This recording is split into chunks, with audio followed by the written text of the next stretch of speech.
So I want to talk to you about friendships because I thought that that would be quite a good topic to talk about. I've not really kind of planned what I'm going to say, so this will be a little bit meandering.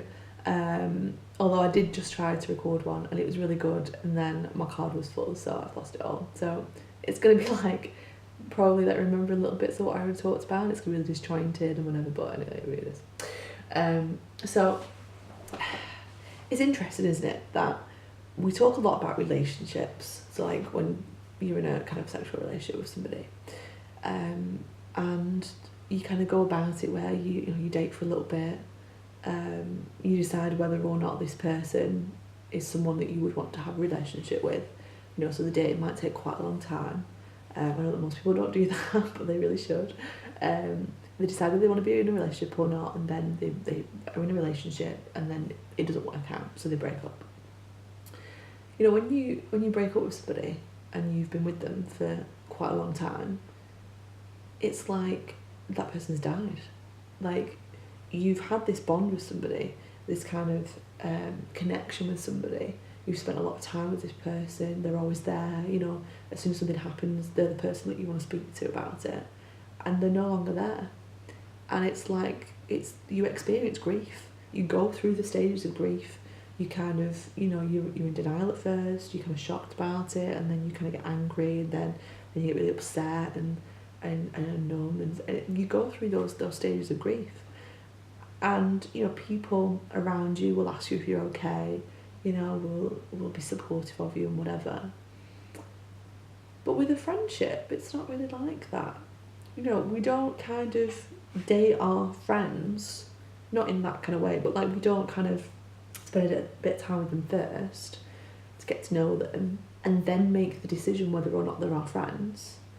And when we kind of break up with friends, because essentially we go through breakups with friends because we're no longer friends anymore, nobody cares. Nobody asks you if you're okay. No one asks you kind of like if you're dealing with the grief of not being friends with that person anymore. Like, I've had friendships where they've been the bond with my friends has been as strong as a bond with somebody that I've been in a relationship with. Because essentially it's the same, because how I would be with my friend in terms of how much I love my friend would be exactly the same as how I am with a partner. Like that kind of love, that kind of bond is still the same.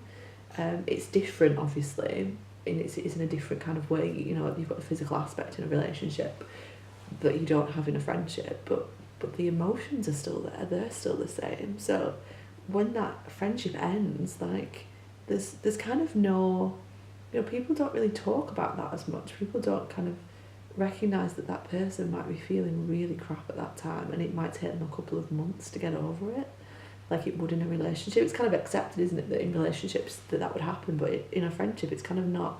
I mean, have you ever even thought about that before, that a friendship can have that effect on you or on other people that are around you? Like, it's, it is as if that person's died, but it's worse because, when a person dies, you have all these kind of good thoughts about them, don't you? And they're kind of like in your mind, in a good kind of memory.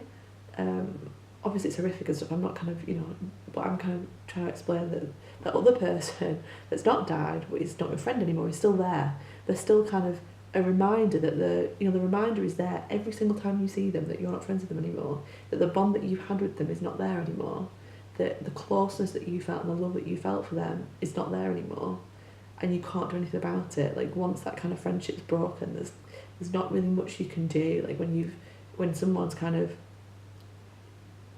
stabbed you in the back, like, it's very, very hard to kind of think of them in the way that you thought of them before. Like, your perception of that person changes a lot, and I find that losing friends is just as traumatic as losing relationships, which is why it's so important that you pick your friends, that you choose and you make that choice of who your friend is.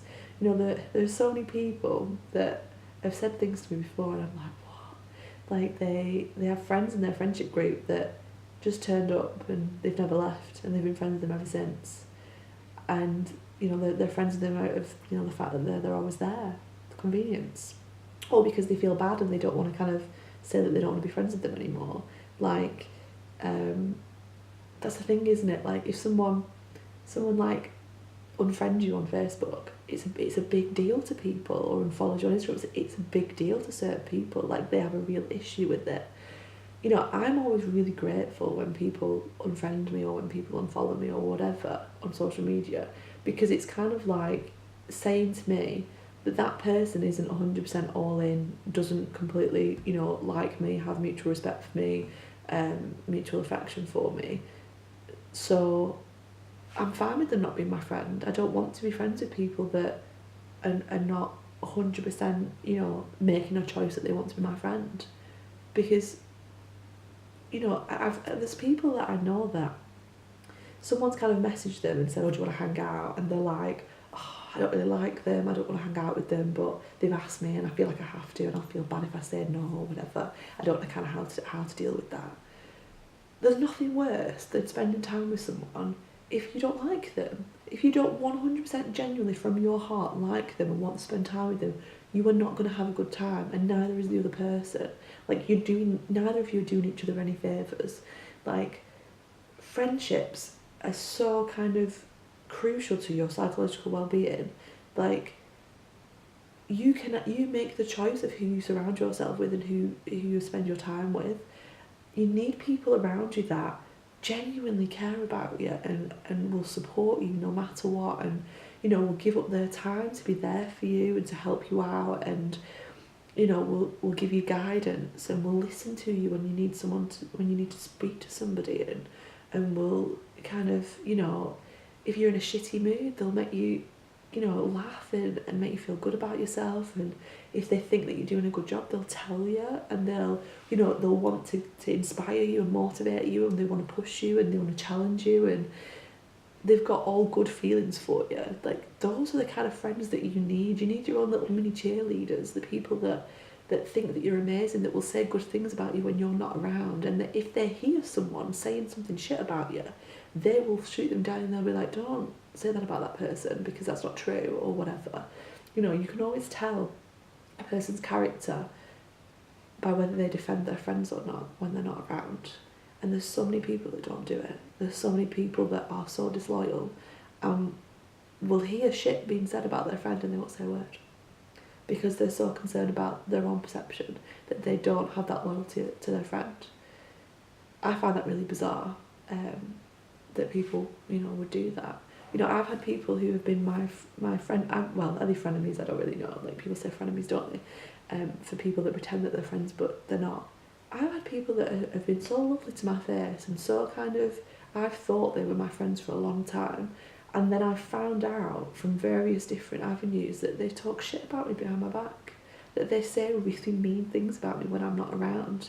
They put negative energy out about me when I'm not there to defend myself, and the other people that are supposed to be my friends aren't defending me when I'm not around either. It's like, that's really saddening, because if it was the other way around, you know, I genuinely do not talk shit about people behind their back to anybody. Like, I don't think that that's a great trait to have in a person, so I don't adopt it. I don't give out negative energy about people, because I just think it's not for me to judge another person. It's like, if I don't like that person, it's because of something in my personality that's not compatible with them.